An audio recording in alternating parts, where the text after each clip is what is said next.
fue que se presentó hasta el día siguiente. Este es uno de los testimonios más alarmantes manifestado por un quejoso.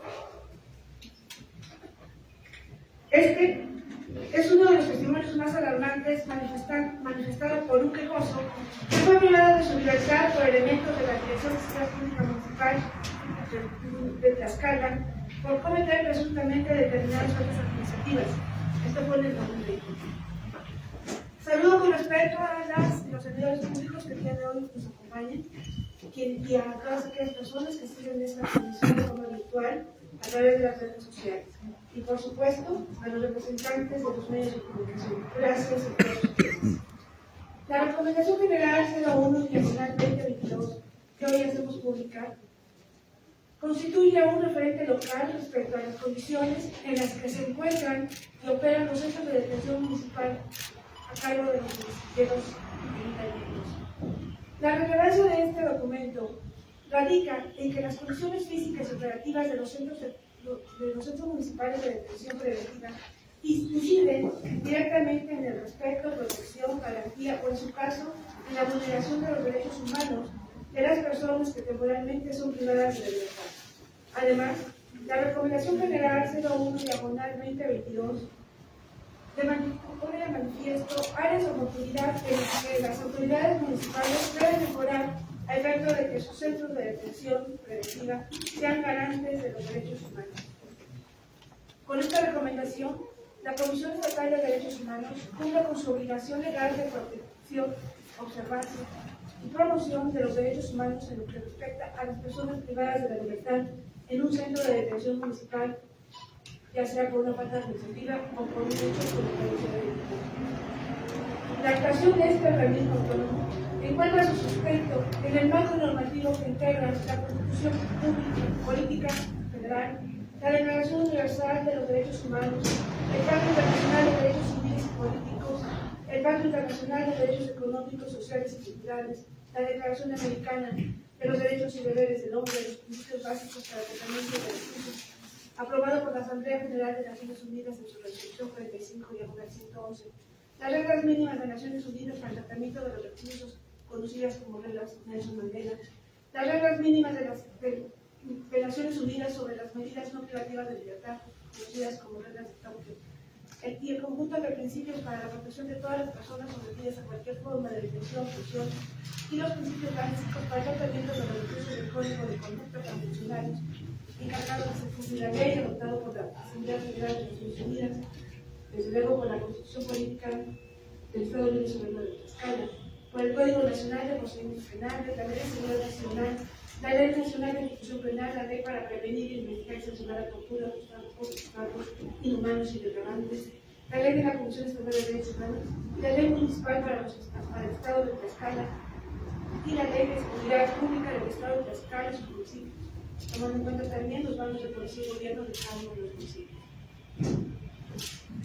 Con este fundamento fue que la Comisión Estatal de Derechos Humanos realizó una evaluación a los centros municipales de detención preventiva y buscando responder a la inquietud de los ciudadanos sobre las condiciones mínimas de seguridad y la falta de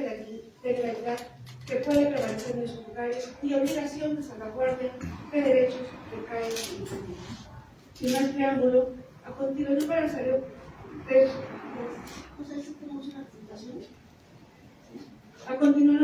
pasaremos a la presentación del contenido de la Recomendación General 01/2021 emitida por el organismo autónomo. Esta Recomendación General tiene los siguientes objetivos fundamentales: enfatizar los derechos humanos que asisten a las personas que por alguna causa legal son privadas de su libertad y que se encuentran en los centros de atención preventiva a cargo de los ayuntamientos en los 70 municipios del Estado. Realizar un análisis cuantitativo y cualitativo sobre las condiciones de los centros de detención municipal a cargo de los ayuntamientos de los 60 municipios con una perspectiva de género y de derechos humanos.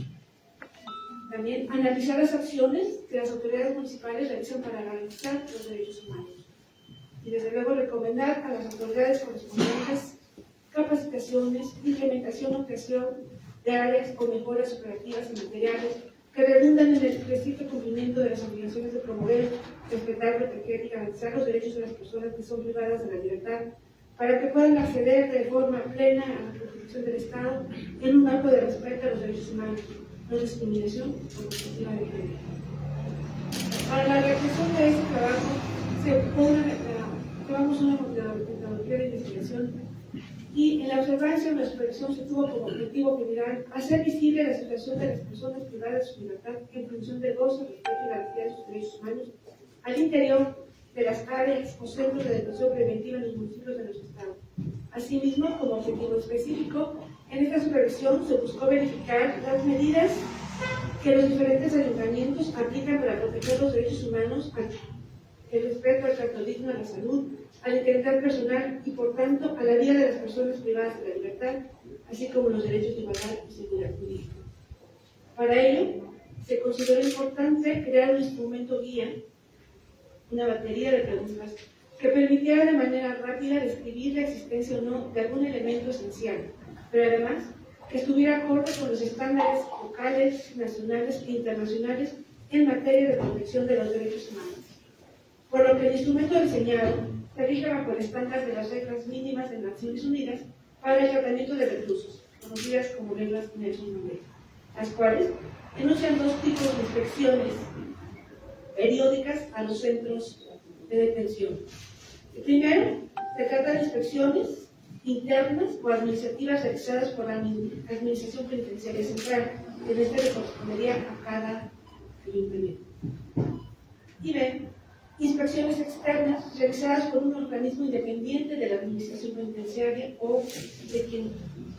administra ese centro de detención, que puede ser un organismo internacional, regional o local. En ambos casos, el objetivo es supervisar las condiciones en que se encuentran las personas privadas de su libertad. En ese sentido,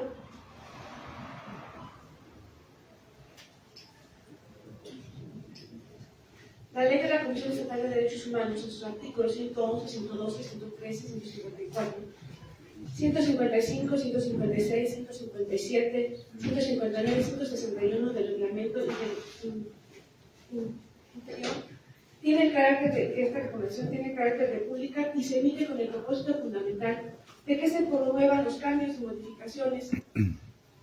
de disposiciones normativas y prácticas administrativas que constituyan o propicien violaciones de los derechos humanos de las personas que son privadas de su libertad y aseguradas en algún centro de detención a cargo de los ayuntamientos de los 60 municipios, para que las autoridades competentes, dentro de sus atribuciones,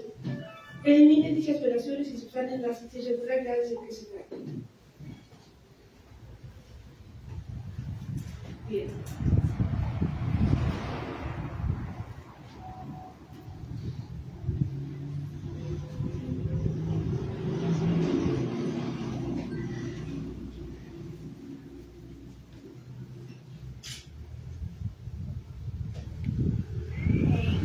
La recolección de evidencias se llevó a cabo en el mes de noviembre del 2021 mediante la realización de visitas de inspección a las áreas de detención de los 60 municipios con la finalidad de constatar de manera in situ y ante la fe pública de las y los visitadores y secretario ejecutivo de este organismo autónomo las causas y factores de riesgo en los centros de áreas de detención preventiva municipales. Estas acciones fueron realizadas mediante células coordinadas por los consejeros de este organismo autónomo que me acompañan en esta mesa. Y con esta visita se pudo generar la observación de distintas o posibles violaciones de los derechos humanos de personas con el fin de identificar las áreas de oportunidad. Para este ejercicio, la Comisión Estatal de Derechos Humanos estimó únicamente 36 indicadores dentro de los rubros de supervisión acorde a las reglas pertinentes y fiables que he mencionado, que se tomaron de las reglas mínimas de Naciones Unidas para el tratamiento de reclusos. Las visitas in situ se realizaron en las 60 direcciones de seguridad pública en los 60 municipios y nos arrogaron los siguientes datos. En primer lugar, se documentó la imposibilidad material para supervisar las áreas de centros de detención preventiva de los municipios de Bonanza y Muñoz de Domingo Arenas y Chiconcín. Estos dos primeros municipios fue por su nula colaboración para llevar a cabo esta revisión. Y en el municipio de Chiconcín, por el conflicto social que al interior del ayuntamiento se encuentra y por lo cual esos tres municipios se excluyeron de esta decisión general. También se encontró que en los municipios de Xalóstoc, Tecacalco y Tepetlán, los oficiales de seguridad pública presentes informaron que en esos municipios no se encuentra con área o centro de detención a cargo de esas direcciones de seguridad pública. Manifestaron que en razón de que no se encuentran con dichas áreas habilitadas, al respecto trabajan en colaboración con los municipios cercanos quienes les facilitan el uso de las áreas de detención o bien con las respectivas delegaciones de la Comisión de Seguridad Pública del Estado, quedando la persona detenida a cargo de dichas autoridades. Con esas ideas, con ese punteo, únicamente se valoraron 57 municipios que fueron quienes nos proporcionaron el acceso. Es importante precisar que durante los años 2020 y 2021 se presentaron ante este organismo autónomo 56 quejas por presuntas violaciones a derechos humanos atribuidas a elementos de seguridad pública de algunos de los municipios del Estado. Todas derivaban de un supuesto trato indigno en la detención o en la estancia de la persona o cosa en esos centros. Y en algunos casos se ha hecho manifiesta la omisión de los elementos de seguridad pública municipal en la vigilancia permanente para garantizar los derechos de las personas privadas de libertad y en su caso custodiar su vida e integridad física. Y que al respecto se iniciaron las quejas de manera oficiosa, por lo que se resolverá en particular. Esto me estoy refiriendo a aquellos casos conocidos por todos ustedes, de donde hubo decesos de personas al interior de los centros de detención preventiva. En este caso, desde 2021 y 2022 tenemos 4 quejas que se iniciaron de manera oficiosa en el tema porque falleció una persona al interior de estos centros y que esas, por ser quejas específicas por hechos particulares, en su momento se va a emitir la resolución correspondiente o recomendación que resulte en su caso. Bien, el resultado de la supervisión e inspección.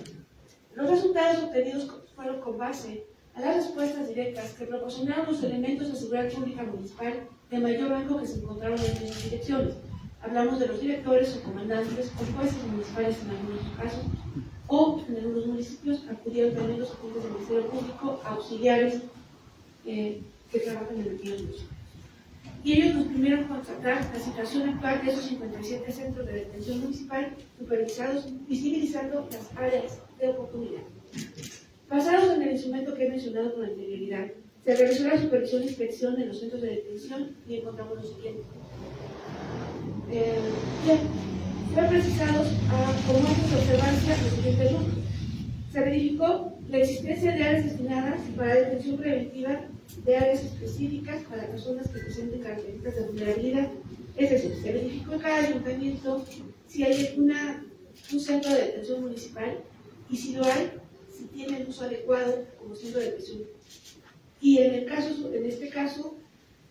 se verificó también cuántas áreas hay o cuántas celdas, por así llamarle, son dedicadas a personas privadas de su libertad y si hay una separación para hombres y mujeres o si tienen alguna situación para alguna persona en situación de vulnerabilidad o bien si existe un lugar más para la población LGBT. Bien, también se verificó la alimentación, es decir, que sea garantizada durante el tiempo que la persona está detenida, a cargo de quien corre, si de su cuenta propia o de los familiares de la persona detenida, o en su caso, a cargo de la autoridad o del ayuntamiento, cuando la detención se coloca para determinadas horas. También se verificó las facilidades o dificultades que se conceden a la persona detenida para comunicarse con su defensor o con persona de confianza. Si se permite el teléfono, si es público o bien si lo está en la oficina de algún comandante o en algún alejado del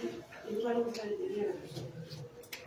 También se verificó la disponibilidad del servicio médico, esto es, que si se cuenta con un médico cuando la persona llega como detenida, si es certificada, si el médico permanece durante todo el tiempo, las 24 horas que se encuentra la persona detenida, o las horas que se encuentra detenida, y si cuando sale del centro de detención también es certificado. Encontramos, bueno, más adelante vamos a ver todos los resultados, encontramos que eso no acontece en todos los ayuntamientos, cuando es un derecho a la salud, cuando es obligación de los ayuntamientos preservar el derecho de la salud de las personas que se encuentran privadas de su libertad. Bueno. También se investigó o se indagó sobre la capacitación del personal en materia de seguridad pública en temas de legalidad, de tratamiento de adolescentes, de perspectiva de género y en conocimiento de la normatividad aplicable relativa a su función, así como del conocimiento del órgano encargado de resolver los procedimientos administrativos disciplinarios en caso de que exista alguna queja directamente interna en algún centro de detención en contra de algunos de los oficiales. Quisimos saber si ellos mismos conocían quiénes eran las autoridades locales de su municipio que tienen las facultades sancionadas. Me estoy refiriendo al Consejo de Honor y Justicia. Bueno, los resultados obtenidos son con base a las respuestas directas que proporcionaron los elementos de seguridad pública.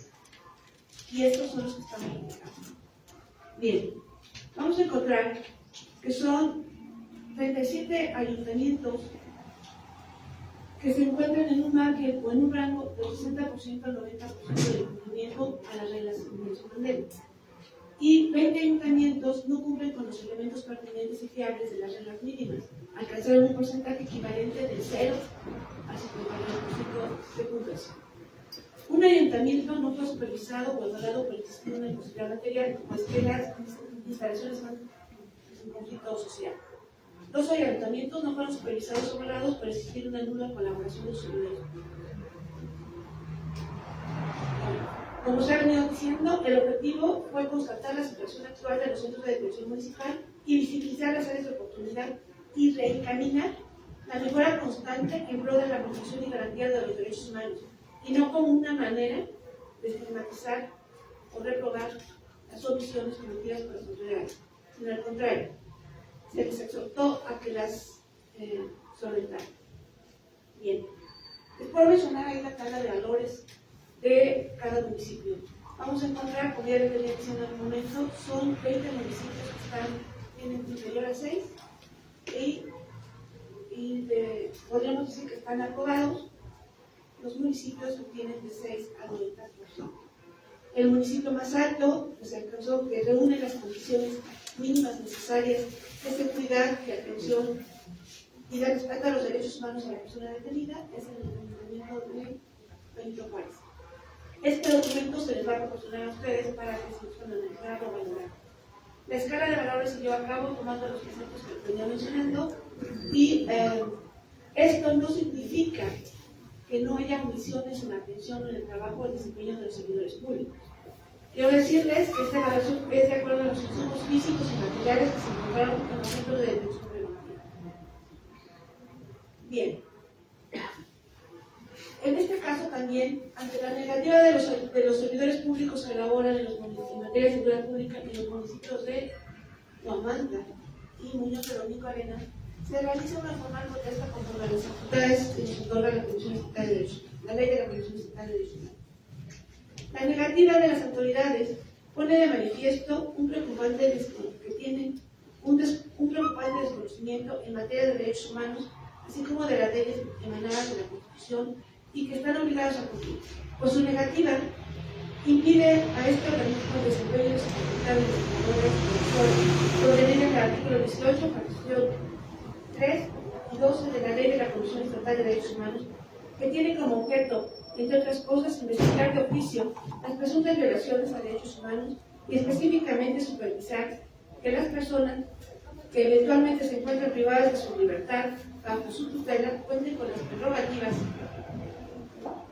constitucionales y se garanticen sus derechos humanos. Pues uno de los principales objetos que se buscan con la recomendación en desarrollo es que se tomen las medidas de atención de acuerdo a la política de derechos humanos, preservando en todo momento la dignidad humana como derecho fundamental del que emanan todos los demás derechos de las personas retenidas bajo su custodia. De igual manera, dichas autoridades desconocen sus obligaciones constitucionales contenidas en el artículo 1, donde se impone la obligación de proteger y garantizar los derechos humanos en el ámbito de su competencia, puesto que en nuestro país toda persona goza de los derechos humanos reconocidos por la Constitución y todos los tratados internacionales que México ha suscrito. Al respecto, toda autoridad tiene la obligación de promover, respetar y proteger y garantizar los derechos humanos. El Estado debe intervenir,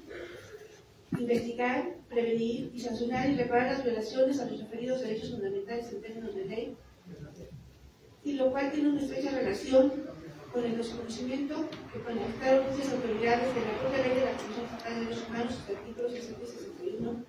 pues estos imponen que todas las autoridades tienen la obligación de proporcionar información cuando se traten de asuntos de competencia del organismo, además de colaborar con la misma dentro de sus respectivos ámbitos. En ese orden, se conmina a los presidentes municipales de Guamantla y Moisés de Domingo Arenas hacer del conocimiento de todas las personas servidoras públicas de sus respectivos ayuntamientos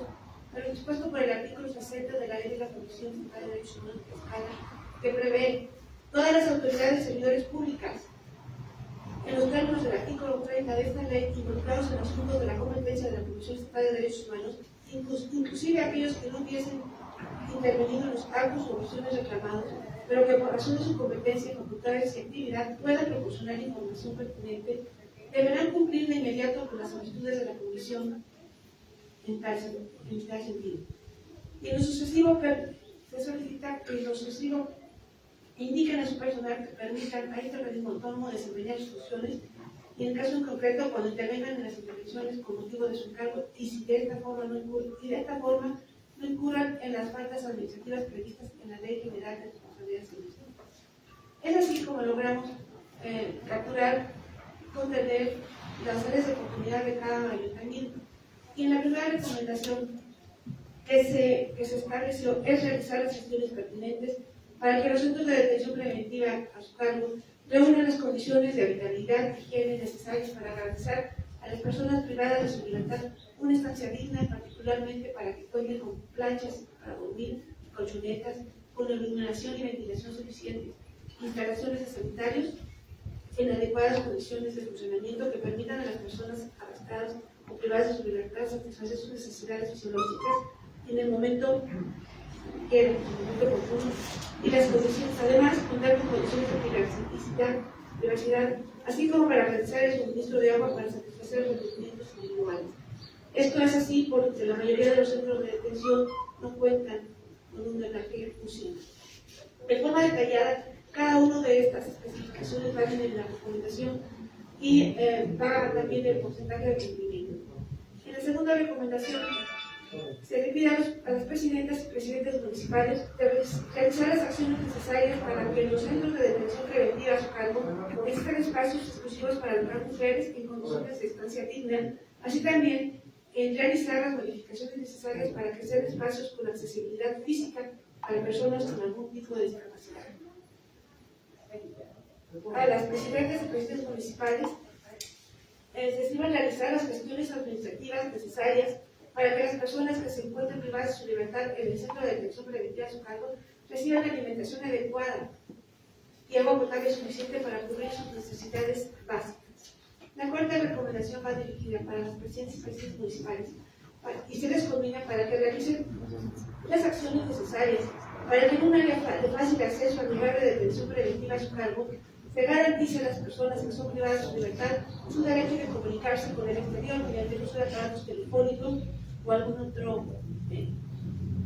La quinta recomendación, también dirigida a los presidentas y presidentes municipales, es para promover, apoyar y fortalecer las acciones en materia de educación en derechos humanos dirigidas al personal de seguridad pública a fin de prevenir posibles violaciones a los derechos fundamentales. Así también a las presidentas y presidentes municipales se les pide prestar especial atención en la protección y apoyar en las acciones en materia de educación de justicia para adolescentes. La sexta recomendación, dirigida a las autoridades municipales, realicen las acciones pertinentes a efecto de que establezcan la obligación a cargo de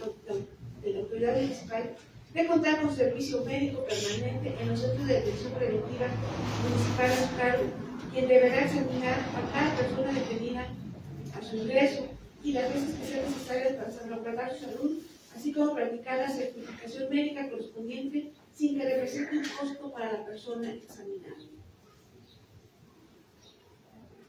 Al señor presidente de San Lorenzo de Xucumanitla se le exhorta para que realicen gestiones necesarias a fin de contar con el servicio social municipal que se encargue de conocer las causas de detención, califique y determine los efectos de la misma. Esto es al preguntar sobre las autoridades municipales, este municipio dijo que no tenía juez municipal. A las presidentas y presidentes municipales se les exhorta para que realicen gestiones necesarias a fin de que el servicio del juzgado municipal, cuando menos, cuente con 2 turnos de juez municipal, con el objeto de brindar la atención oportuna y eficiente de las personas usuarias de servicio. En su mayoría, los ayuntamientos solo cuentan con un juez municipal que refiere trabaja 24 horas, cuando sabemos que humanamente no es posible que trabaje 24 horas por 7 días a la semana. Y refieren entonces el juez municipal, que está horas de oficina en la oficina y el demás tiempo está localizado. Aún así, no es humanamente posible tener la atención debida, y es por ello que existir una persona que da su libertad para alguna falta administrativa, si no está localizada el juez, no va a salir de manera inmediata, sino hasta que se localice. Bien, otra recomendación. A las presidentas y presidentes municipales, realizar las gestiones correspondientes para la elaboración de la edición de un manual de organización y procedimientos judiciales en perspectiva de género. Los ayuntamientos no trabajan con perspectiva de género. Entonces, parece así que ya se evidenció cuáles son los que no cuentan con áreas destinadas para el alojamiento de mujeres que se encuentran en conflicto con la acción social, administrativa o viene en conflicto con la ley. A las presidentas y presidentes municipales se les pide realizar las gestiones para establecer y, en su caso, dar a conocer a las y los integrantes las facultades del Consejo de Verdad y Justicia como órgano autónomo, colegiado, imparcial, permanente y a fin de establecer un régimen disciplinario. En la casi la mitad de los